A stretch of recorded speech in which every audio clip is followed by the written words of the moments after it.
Okay, there she is. So let's start at the bow, work our way back. So Cornwall Canoes have fitted this Berleypro Bumper, bro. I figured might as well get that on there straight away. Save the front getting battered up as I come into land and whatever. In the front hatch here, we've got, well, I always keep a med kit. These are the bungees I've made up to support my fish bag on the front. I'll show you that in a minute.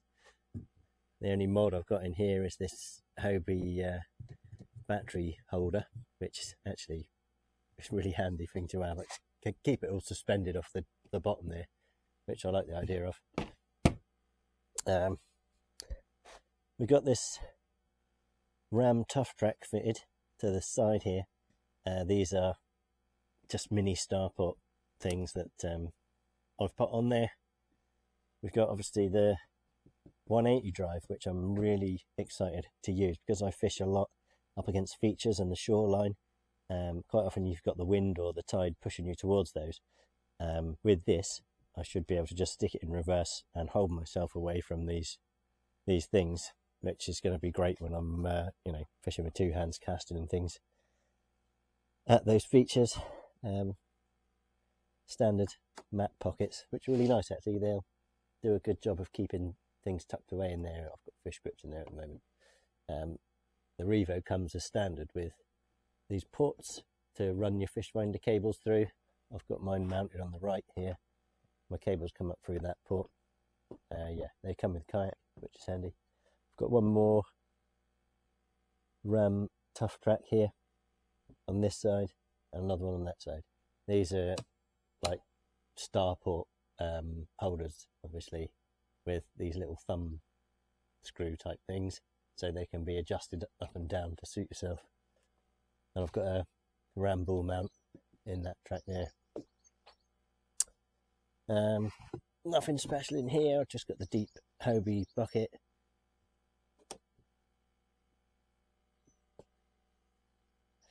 And yeah, coming towards the stern, this is all standard here. Twist and seal hatch at the back. I can't imagine I'll ever put anything in that, but you never know. And underneath I got the stern protector as well.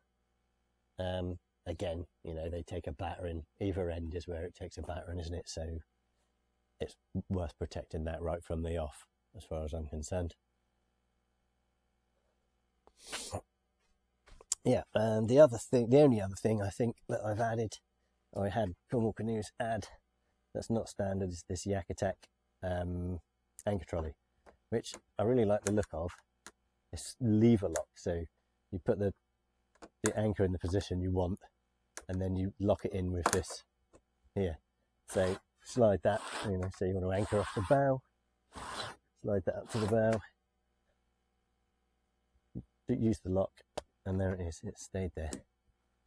Got the Z cleat there behind the seat, out of the way, so it doesn't get snagged on anything, but I can still just lean behind me slightly and use that. And the other thing I like about this Yak Attack anchor trolley is it's really quite slick, you know, it's low profile there. I like the look of that, and you know, it's not likely to snag on anything. It's got a little, that's quite clever as well, so that keeps your anchor line, stops it from riding up there. So yeah, that's not a lot added to it really from factory. I've not gone all out on bolting on all sorts of stuff and everything, but like I said earlier, there may be one or two adaptions yet to come. I am toying with the idea of cutting an access hatch in here so I can get my arm in and then fit something along this side, because I like to have my rod holders back here really out of the way. So I'm toying with that idea at the moment, but I'm not going to rush into anything, because once you've sawn a hole in it, that's it, isn't it? You know, there's no undoing that. So yeah, that's how it's come from the shop. I'll chuck all my bits and pieces on, we'll take another quick look. Okay, there she is rigged up. I've got my Hobie fish bag on the front. It's just hooked on with these bungees I've made. It's pretty stable. And at the back we have another bungee It goes around under there. So if I want to get in the front hatch, I can unhoop or unlatch that, lift it up, bag and everything, get in there. It's okay. I have tried it out, and it stayed on pretty good. Went through some chop on that. I've gone for these Railblaza 2 rod holders, either side, for a couple of reasons really. If I'm trolling, then all the weight is put that way and I have the drag set really light, so I can just see when a fish takes, there isn't that much stress put on a rod. And the butts of the rods can come down here and beneath where I'm pedalling, so they don't actually interfere as I'm pedalling along. So ideal for trolling. If I want to anchor up and fish with bait, I can turn the rods over the other way and actually lock the rods in place. So if I do get a particularly aggressive take, my rod's not going anywhere, you know, which was one thing that always did bother me about fishing with my old setup with the Scotty rod holders.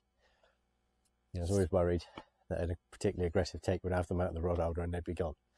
You can see my ramble mount down here with my phone is on the other side now. So I get in the kayak and then I'll fish this out and attach all this stuff here, because I get in and out over the left hand side when I do. So this, I'll just keep it in the hatch until I'm on the water, and then I'll just quickly whip it on there. It only takes a second. That's what we got. We're stuck with the H crate, although I have to now turn it the other way because there isn't enough width in the tank well to put the H crate, like turn it around the other way. So yeah, I'll stick with that. I mean, why wouldn't I? It's a great rod holder and a great gear storage solution. I've put these little rings and shackles on so I can attach the crate to those. That's what keeps that there. I probably should have mentioned this a minute ago, but this has got the sort of twist and stow rudder as opposed to the compass, which the rudder's always there underneath. And at first I didn't like the idea of this, but it's actually grown on me, because you know, when you're moving the kayak around, taking it on and off the car or the van or whatever, the rudder is entirely out of the way and it's not going to get beaten up or exposed to potential damage like the compass one is. If you're picking the bow up to put it on top of the car or whatever, it's quite easy to catch the rudder on the deck, and that's only going to contribute to it getting broken. So yeah, although I wasn't entirely happy with that in the first place, I now actually really like the idea. And the function of it is simple and concise. So it's good, yeah. And although I don't think that's the big rudder, you can get an upgraded sailing rudder. It still turns really well with that rudder. Yeah, same on this side. Railblaza rod holder 2 in that starport, and the fish finder. I'm not entirely happy with the fish finder setup, but I haven't really come up with a better solution. So until I do, that'll do. That'll be fine like that until I come up with a way. I'd like to have it just a little bit more out from the kayak and a little bit more square. I'll figure out a way of doing that soon enough. Yeah, so that's the incarnation as it stands. Like I said, it might be changed around a bit, because I would like to have my rod holder option probably somewhere like that. If I could get a way of doing it like that, I think I will. But I'll be thinking about that. Now I thought there might be a little bit of value in putting these two side by side, just to show well, you know, the difference between the two. What is immediately apparent is the width. So the compass is 14 centimeters wider than the Revolution, and you can feel that the instant you get onto the Revo. It may be obvious, but I wasn't really ready for the difference, having spent 2 years on the compass. But the difference was immediately apparent, and when you're actually sat in the kayaks, you can see the size of the chair there on the compass. It looks enormous when compared to the chair on the Revo. So when you're doing stuff, handling fish, sorting out tackle, lures, whatever it is, baiting up, I could immediately feel the lack of room on the Revo in comparison to the Compass. But you adapt, don't you? You find ways of working with what you've got and streamline things, lose stuff if you can that you don't necessarily need, and you work out ways of making it work. So I'm not really worried about that at all. And the seat thing is a big thing for me. I've struggled with my back in the past on these, and I found the Compass seat to be really nice and comfortable. I can spend 4 hours in that, no problem. I was a bit concerned about the Revo one, but the Revo one has got adjustment. You can, adjust this easy enough, and there's a little thing so you can raise the back of the seat, and you can also adjust the height of the front of the seat. So there's adjustment in there more. Well, there's no adjustment in the Compass. There is adjustment in the Revo to get yourself comfortable, but I found that position that I initially set it up in was pretty good actually. So I'll keep it at that unless I start getting problems. So that's the width.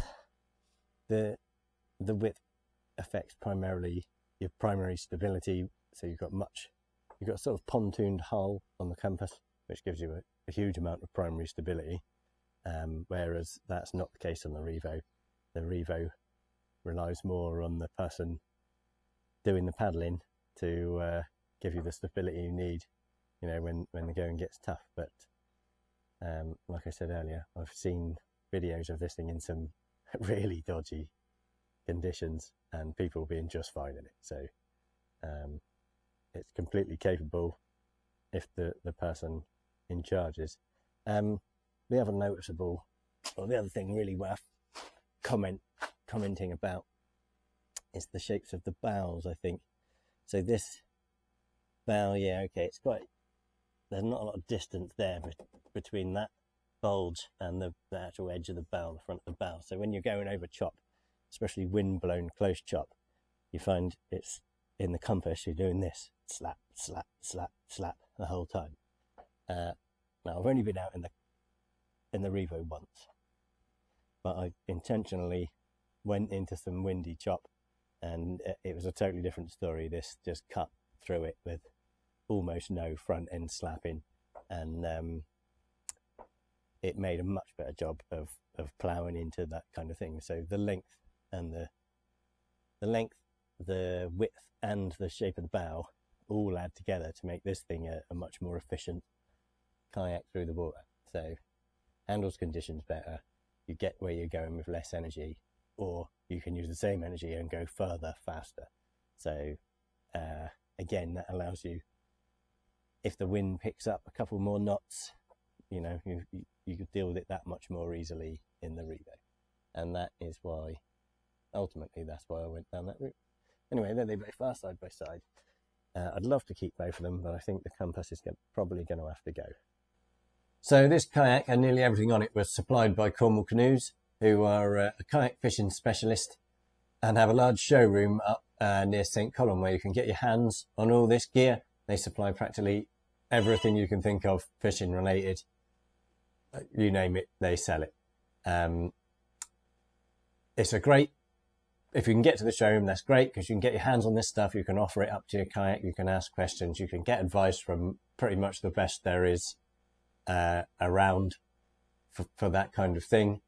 But if you can't get to the showroom, they deliver nationwide, and they've got a website, like a really inclusive website where all of this stuff is available, and you can get it all delivered straight to your door. So, if you can't get down there, you can get it all online. If you're down here on holiday or you live down here, it's really worth going up there, because there's a lot of value to actually being able to pick stuff up and then see exactly how you're going to put it on your kayak, or where it's going to fit, or if it's going to fit, that kind of thing. Now, I've nearly finished the editing the maiden voyage video. I've been out already and had a crack on the kayak. I just wanted to do this one first to give it a little bit of an introduction before we get it out on the water, or before you guys see it out on the water. So I'll probably finish editing that in the next couple of days, bang this one up, and then, yeah, that one will be to follow. So in the meantime, take care, tight lines, and look after yourselves.